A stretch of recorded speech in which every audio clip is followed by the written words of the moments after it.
할렐루야. 우리 주님의 크신 은혜가 이 시간 우리 모두와 함께 하시기를 간절히 축복을 드립니다.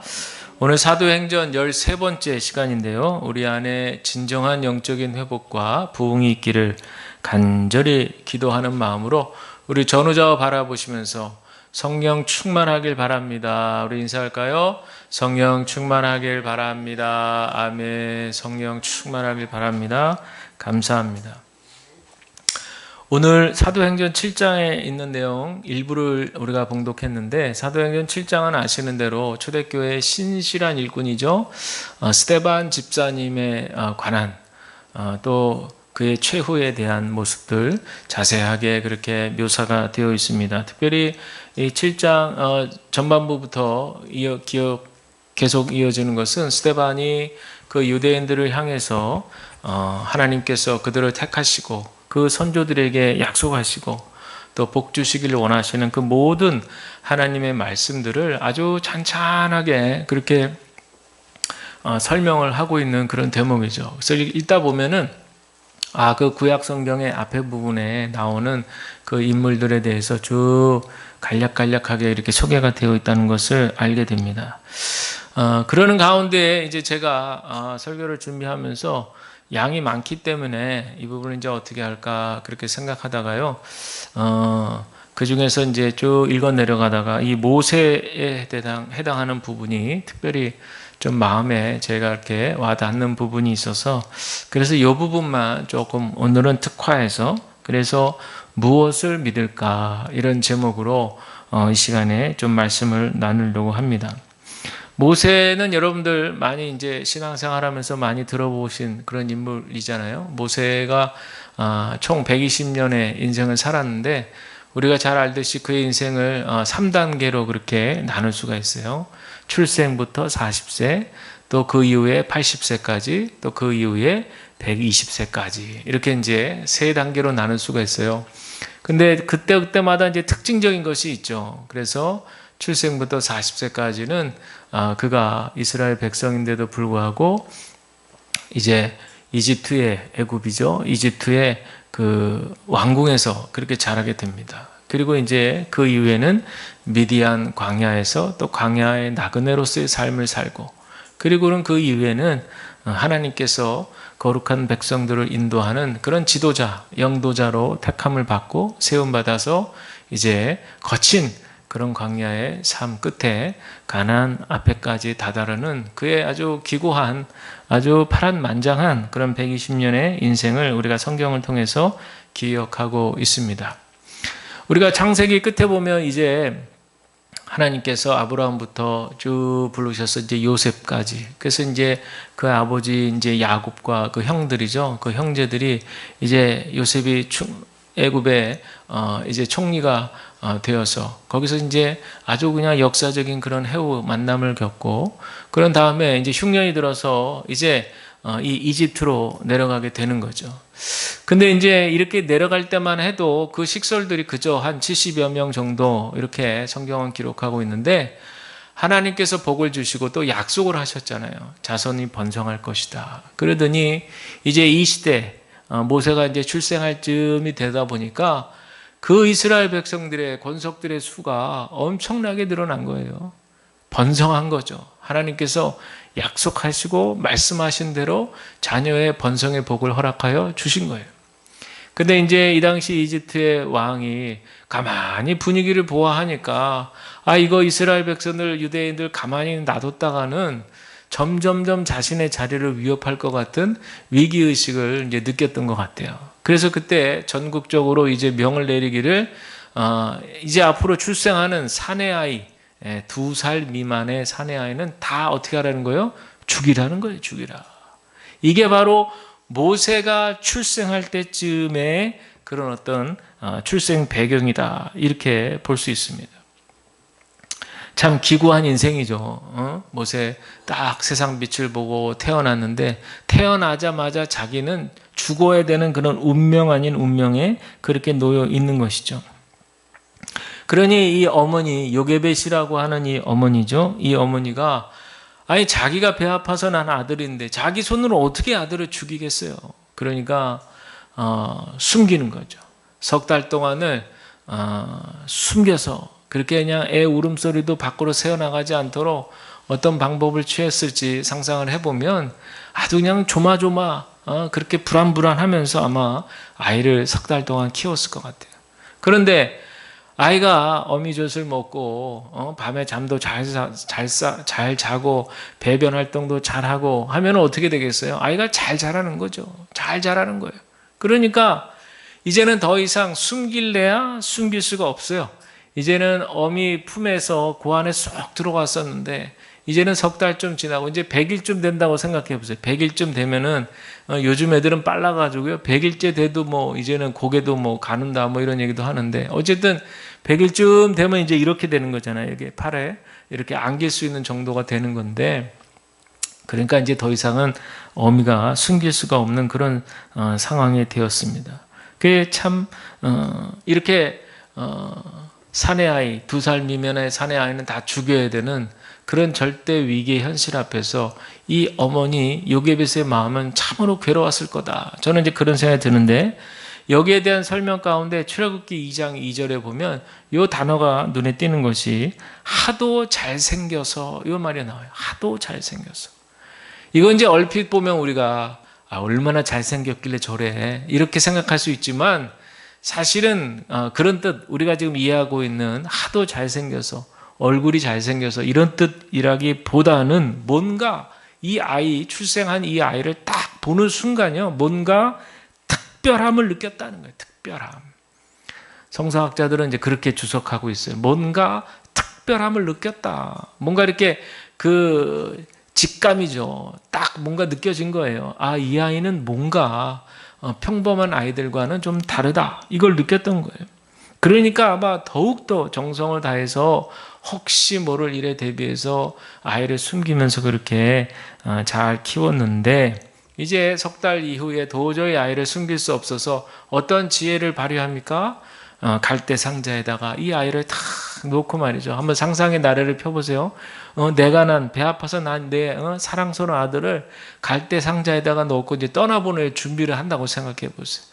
그리고 강물에다가 흘러보낼 때 혹시라도 강물의 이 안으로 상자로 들어가서 아이가 숨이 막혀 죽으면 어떡하나 얼마나 걱정이 되고 불안했겠어요. 그러니까 막 역청을 발라가지고 말이죠. 튼튼하게 절대 물이 새서 들어갈 수 없을 정도로 그렇게 하고 말이죠. 그리고는 그것도 불안해가지고 그 누이가 미리암인데 그 미리암을 같이 딸려 보내가지고 말이죠. 그러고 나서는 갈대 상자를 날강에다 탁 보내고 뒤에서는 그 누이가 이렇게 보게 하고 말이죠.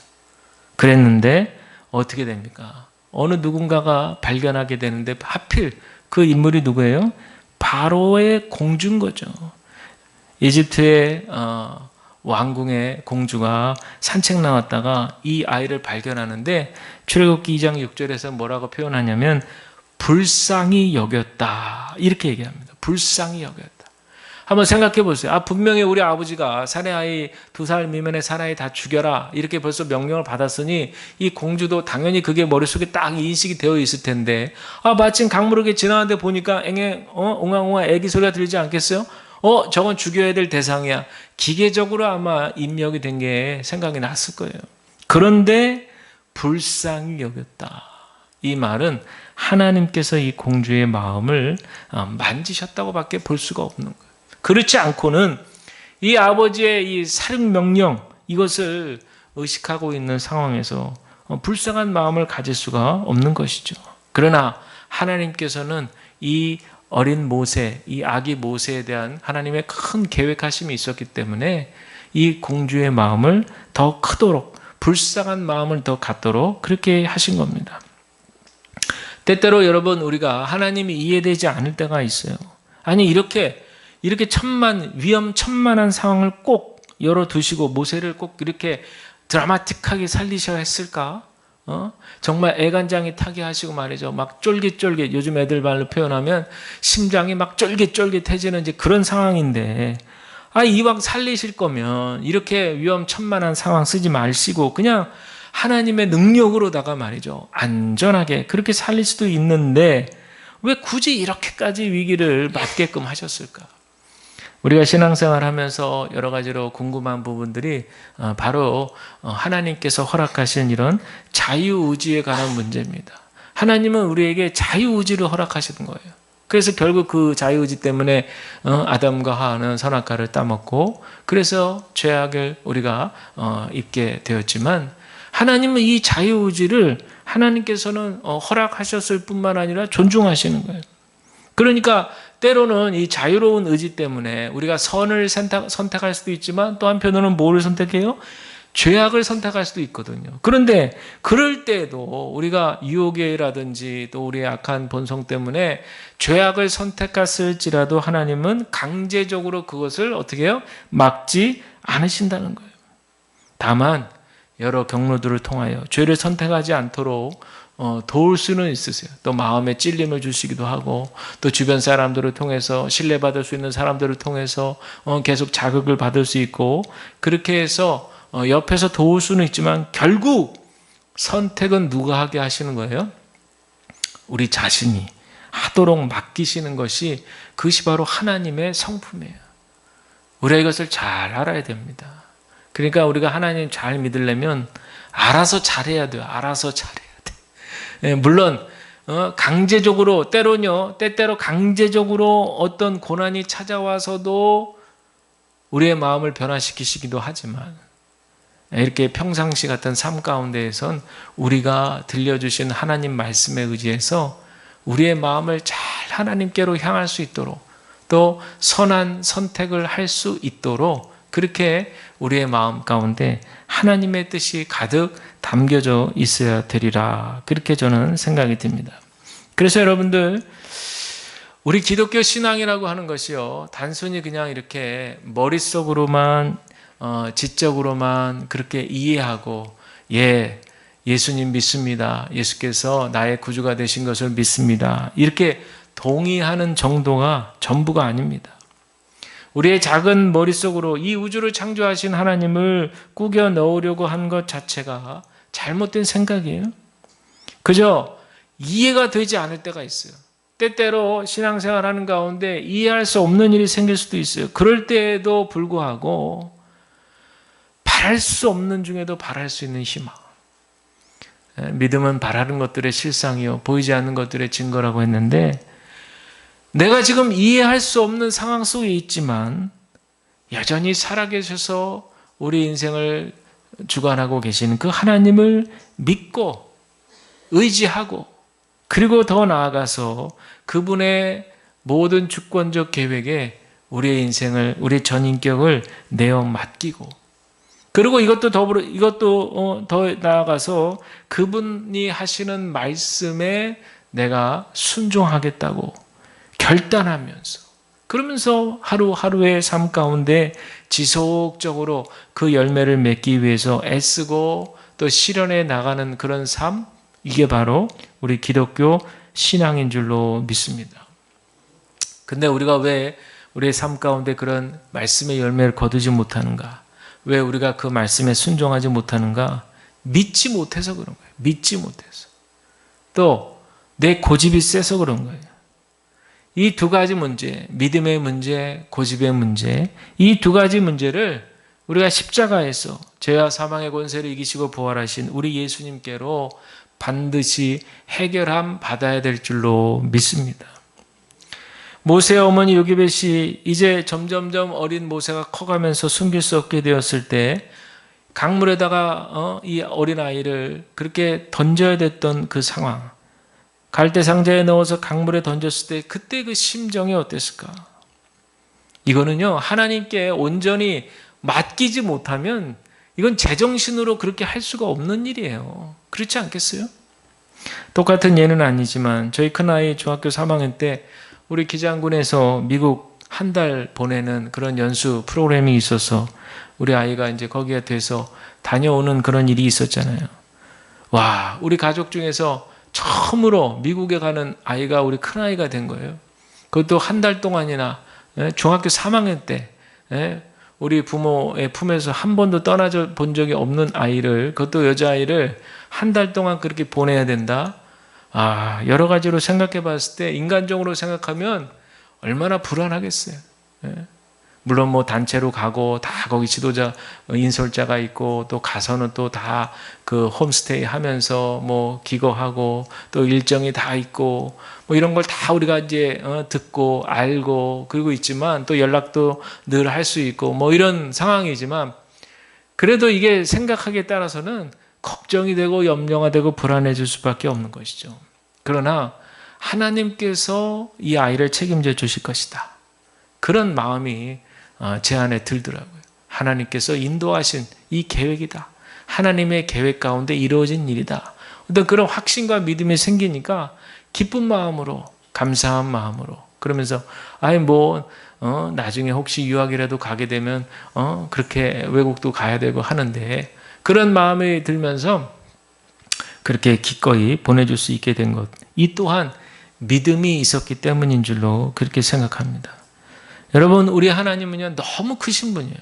그리고 때로는 우리의 작은 머리로 그 크신 하나님을 꾸겨 넣을 수 없기 때문에 도저히 이해가 안 되는 알 수 없는 하나님이시기도 해요. 그러나 여러분들, 반대로 생각하면 그 정도로 깊고 크신 분이 우리 하나님이시기 때문에 그 하나님께 우리 인생을 송두리째 맡기셔도 아무 문제가 없음을 기억하시길 바랍니다. 우리 하나님은 믿을 만한 분이세요. 그리고 우리 하나님은 신실하신 분입니다. 그리고 언제나 우리 하나님은 옳습니다. 우리가 그 하나님을 믿고 따르는 줄로 믿습니다. 따라서 지금 당장의 우리 눈앞에 우리가 기대한 바, 우리가 원하는 바, 뭐 이런 것들이 손으로 만져지지 않고 내 앞에 펼쳐지지 않다고 해도 우리의 믿음 가운데 나를 향하신 하나님의 계획이 있다. 우리의 가정과 교회를 향하신 하나님의 신실하신 사랑의 계획이 있다는 사실을 믿고 그 뜻에 우리의 모든 삶을 내어 맡기고 그리고 우리에게 주어진 현실의 삶 가운데 최선을 다하며 살아가되 그 결과는 주님께 맡기는 겁니다. 때론요, 내가 엄청나게 노력을 많이 해서 시간을 많이 투자해서 노력을 했는데 그것보다 하나님의 일하심이 너무 느리다고 느껴질 때도 있어요. 또 어떤 때는 나는 별로 한 것도 없는데 하나님께서 크게 역사하시고 은혜를 주셨을 때도 있어요. 그러나 여러분들 어떤 경우라든지 간에 어떤 상황이든지 간에 중요한 것은 하나님을 의식하며 살아가는 것이 중요한 거예요. 내가 하나님보다 앞서갈 때나 하나님께서 나보다 앞서가실 때나 하나님을 의식하는 게 중요한 거예요. 그리고 조정하는 작업이 필요합니다. 그래서 항상 하나님보다 우리가 앞서가지 않도록 하나님의 시간표에 우리의 시간을 맞출 수 있도록 우리가 이렇게 끊임없이 하나님을 의식하면서 살아가는 것이 중요하다는 것을 여러분 기억하시기를 바랍니다. 두 번째로 오늘 모세 스토리에서 중요한 것은 미디안 광야에서의 40년이죠. 모세가 광야로 가게 된 이유 여러분 잘 아실 것입니다. 동족 이스라엘 사람이 이제 이스라엘 민족들은 이집트에서 오랫동안 그렇게 노예 생활을 하게 됐는데 그 동족 이스라엘 사람 몇 명이 강제 노역을 하고 있었는데 아마 이집트 사람, 즉 관리인이겠죠. 관리인에게 부당하게 매를 맞고 있는 것을 봤어요. 이때 왕궁에 있었던 모세이지만 그 마음속에는 자신의 그 이스라엘 백성이라고 하는 정체성이 지워지지 않았어요. 왜 지워지지 않았냐면 왕궁에서 그가 교육을 얼마나 잘 받았어요? 애굽의 교육, 신식 교육, 왕궁 교육, 최고의 품위 있는 교육을 많이 받았죠. 그러나 하나님께서는 어떻게 역사하셨나? 하나님은 모세를 이스라엘 백성의 지도자로 세우셔야 되기 때문에 가장 중요한 것은 민족에 대한 애정이 끊어지면 그거는 하나님의 계획이 이루어질 수 없는 거예요. 그런데 모세가 어릴 때부터 왕궁에서 컸으니까 이거는 완전히 애굽 사람이 되어간다라고 밖에 볼 수가 없잖아요. 그런데 여러분 너무나 잘 아시죠? 기가 막히게 말이죠. 기가 막히게. 아까 그 나일강에서 바로의 공주를 만났을 때 그때 불쌍히 여긴 공주가 이제 이 아이를 왕궁으로 데려가야 되는데 자기가 직접 키울 수는 없잖아요. 자기가 직접 모유를 먹일 수는 없잖아요. 그러니까 유모가 필요한 거죠. 유모가. 그런데 마침 그 뒤에서 지켜보고 있던 누이, 어린 누이지만 이 누이 누이가 탁 다가와서 적당한 유모를 있습니다. 이러면서 데려다 준 유모가 누구예요? 바로 친엄마 요게벳이 된 거 아니겠어요? 그러니까 결국엔 모세는요, 왕궁에 들어갔지만 왕궁에 자기 엄마하고 친엄마하고 안전하게 들어가서 거기서 그 엄마가 주던 그 모유를 그대로 받아서 먹으면서 거기서 성장하고 외적인 교육은 아주 그냥 왕국의 화려한 그런 최고의 교육을 받으면서 동시에 둘이 딱 있을 때는 그 어미가 아들에게 무슨 얘기 했겠어요? 너는 이스라엘 백성이다. 너는 하나님의 거룩한 백성이다. 넌 이것을 잊으면 안 된다. 우리 믿음의 선조 아브라함 할아버지를 기억해야 된다. 이삭 할아버지를 기억하라. 야곱, 요셉 하면서 그 선조들의 그 하나님께서 역사하셨던 이야기들, 또 하나님께서 하늘에 저 뭇별처럼 자손들을 번성케 해주겠다. 저 바다에 모래알 무수히 떠있는 수많은 모래알처럼 자손을 번성하게 해주. 지금 봐라. 그때 옛날에 한 70여 명인데 지금 엄청나게 불어났다. 이게 다 하나님이 약속하시고 신실하시게 그렇게 지켜주시는 거다 하면서 그런 얘기를 매일 자기 전마다 들었다고 생각해 보세요. 그러니 얼마나 딱 세뇌 교육이 된 거죠. 그러니까요, 모세는 정신은 완전히 이스라엘 사람으로, 이스라엘 백성들의 그 민족성, 그 민족을 사랑하는 마음, 하나님의 거룩한 백성이라는 것을 한순간도 잊지 않았다는 거예요. 그러니까 왕궁에 있지만 자기 동족이 강제 노역하다가 관리인한테, 애굽 사람 관리인한테 그렇게 괴롭힘 당한 걸 딱 보니까 순간 어떻게 돼요? 이 안에서 뭔가 끌어올르는 막 의협심이 생기는 거죠. 막 정의로운 마음, 막 분노가 의분이 막 올라옵니다. 그래서 한번 쫙 올라왔다가 그러고 나서 그 이튿날에 또다시 그 강제 노역하는 현장을 보게 되는데 이때는 보니까 자기네들 동족들끼리 어떻게 해요? 심하게 싸우고 있는 거예요. 심하게. 그래서 알 수 없는 분노에 휩싸인 모세가 그들에게 다가가서 아니 지금 우리 동족끼리 힘을 합쳐도 될똥말똥인데 우리끼리 이렇게 싸워야 되겠습니까? 하면서 탁 싸움을 말리는데 한 사람이 뭐라 그럽니까? 아니 어저께는 이집트 사람을 죽이더니만 이제는 우리도 죽일 생각이요? 언제 벌써 다 알았어. 벌써 다 알았어. 깜짝 놀라는 거죠. 모세가 깜짝 놀랍니다.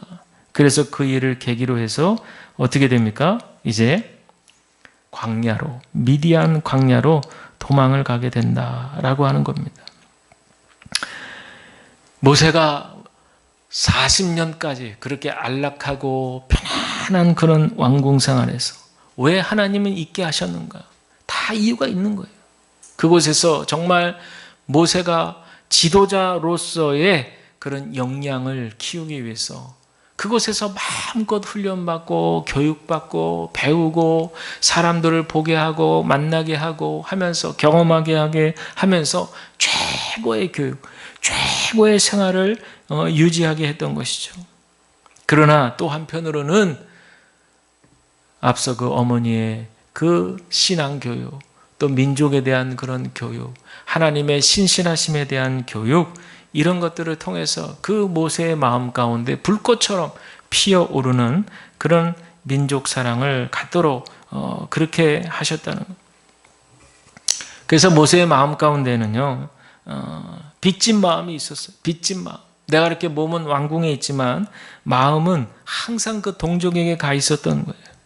여러분들, 하나님은요, 이런 마음을 찾으시는 거예요.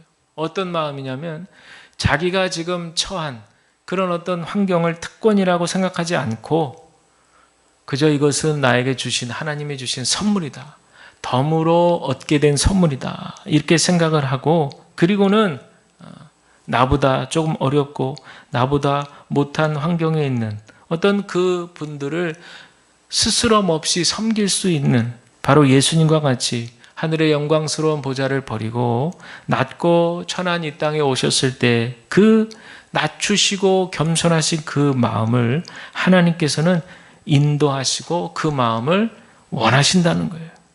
그래서 바로 하나님께서 이제 이 모세를 쓰시기 위해서는, 하나님의 계획표 가운데 모세가 쓰임받기 위해서 가장 필요한 것은 바로 이런 하나님의 마음을 품는 거예요.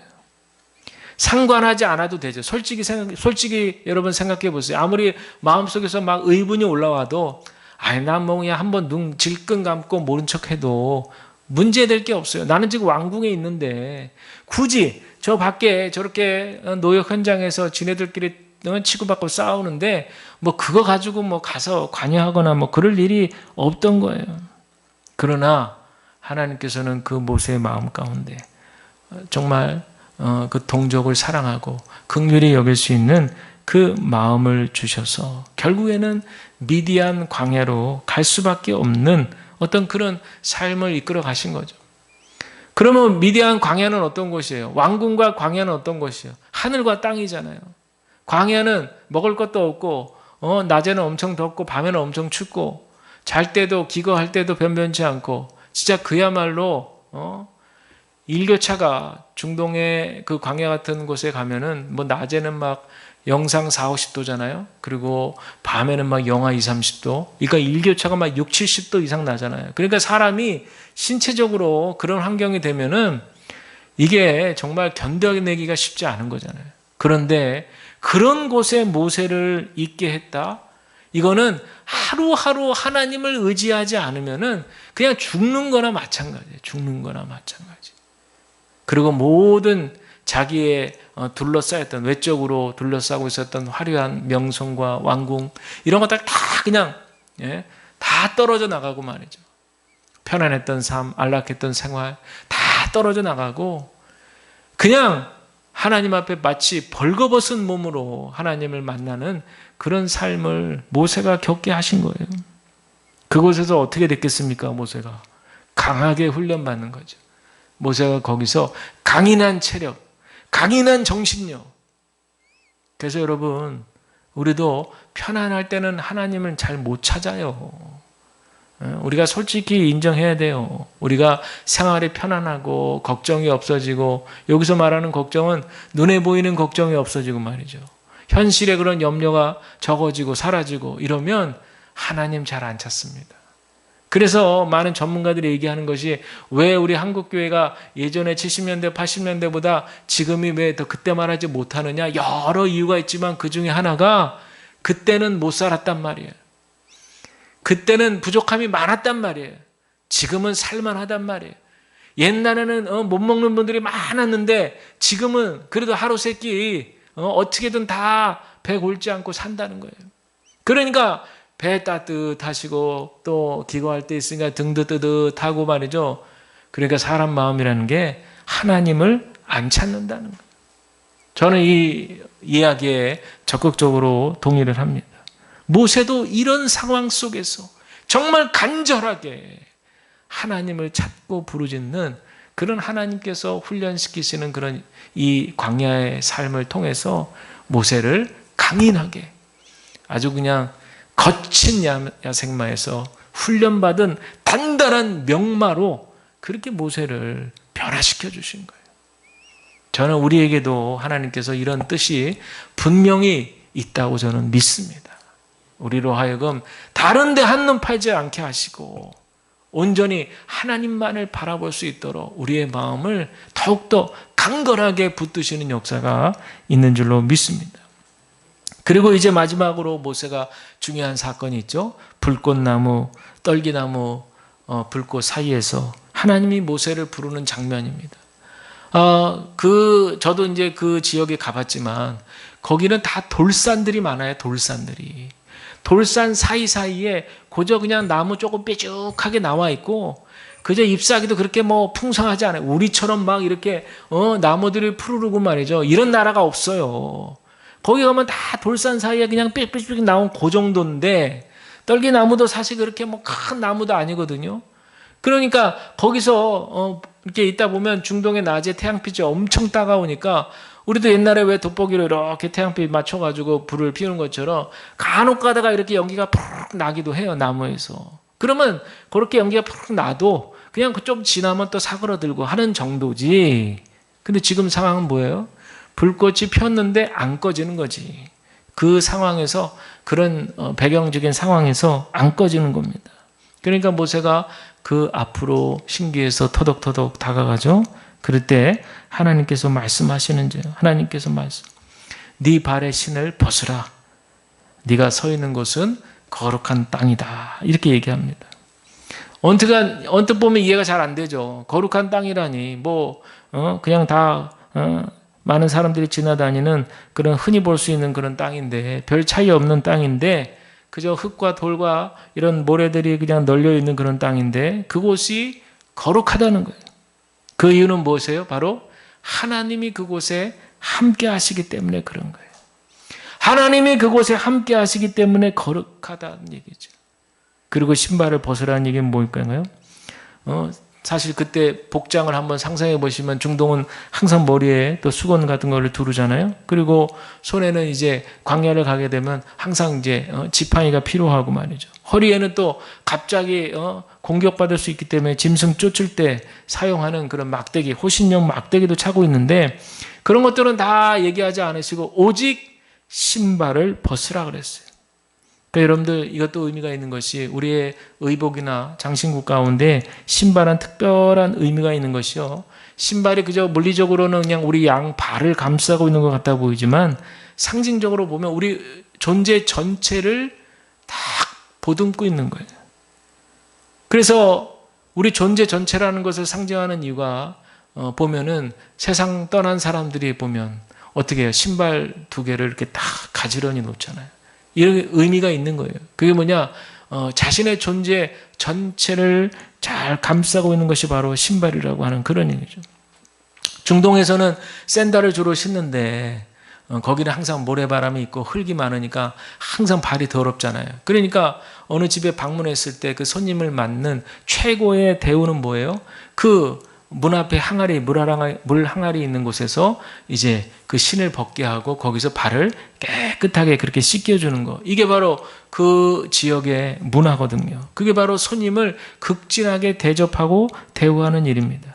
따라서 하나님이 부르실 때 그 앞에서, 거룩하신 하나님이 모세를 부르실 때 그 앞에서 모세는 신을 벗음으로써 그의 전 존재와 인격을 하나님께로 나아가면서 하나님이 부르신 새로운 세계로 입장한다라고 하는 그런 의미를 갖고 있습니다. 저는 이 대목을 묵상하면서, 과연 모세가 광야 40년을 지나게 하신 이 하나님의 깊은 뜻을 헤아릴 수 있었겠나? 이제 이렇게 떨기나무 불꽃 사이에서, 꺼지지 않는 불꽃 사이에서 부르신 그 하나님의 음성을 듣고 그 앞에 섰을 때, 그때 그의 머릿속에 주마등같이 지나간 40년, 또 더 그 이전의 40년의 왕궁 생활이 80년의 인생이 쫙 지나가면서 말이죠. 바로 이때를 위함인가? 바로 오늘을 위함인가? 하나님께서 이제 나에게, 하나님께서 어떤 사용하시고자 하는 그런 계획을 이제 말씀하시려는가? 여러분, 이런 뜻을 신발을 벗으면서, 신발을 벗는 행위죠. 경건하게 나의 존재를 이제 하나님이 부르시는 세계로 들어갑니다. 순종하고 하나님의 세계로 들어갑니다. 여러분, 이 결단이 그냥 성경에 몇 줄 나와 있으니까 쉬운 것 같아도 생각해 보세요. 광야 40년을 경험하지 않았으면요, 왕궁에서 호화스러운 40년 생활 가지고는 결단코 이런 결론을 내릴 수가 없는 겁니다. 하나님께서 다 계획이 있으셔. 우리 한때 막 유행어처럼 얘기했던 거 있죠. 다 계획이 있었구나. 맞아요. 하나님은 다 계획이 있으셨어요. 그래서 모세로 하여금 자발적이고 적극적인 마음으로 하나님을 향해서 믿음으로 순종할 수 있도록 그 기나긴 시간 동안에 광야에서 혹독한 환경에서 그렇게 어려운 삶을 살아가도록 하셨다라고 하는 것입니다. 사랑하는 성도 여러분, 오늘 모세의 몇 가지 핵심적인 삶의 부분들을 살펴보면서 우리가 깨달아야 될 것은, 우리는 과연 무엇을 믿고 살아가느냐? 바라기는 저와 여러분, 하나님의 신실하심을 믿고 살아가시기를 간절히 축원합니다. 하나님께서 우리 자신에게, 또 우리 가정과 우리 교회에게 반드시 우리를 향하신 계획이 있다는 사실. 우리를 왜 지금 이렇게 혹독한 광야 가운데 그저 놓이게 하셨나? 그것은 바로 그 이후에 펼쳐질 하나님의 축복의 계획이 있다는 사실. 우리가 그 하나님의 신실하심을 의지하며 그 믿음으로 나아가시는 저와 여러분들 되시기를 간절히 축복합니다. 하나님은 우리를 결코 포기하지 않으신다는 것을 저와 여러분 기억하시고 이 믿음으로 또 한 주간 승리하시기를 주님의 이름으로 간절히 축원을 드립니다.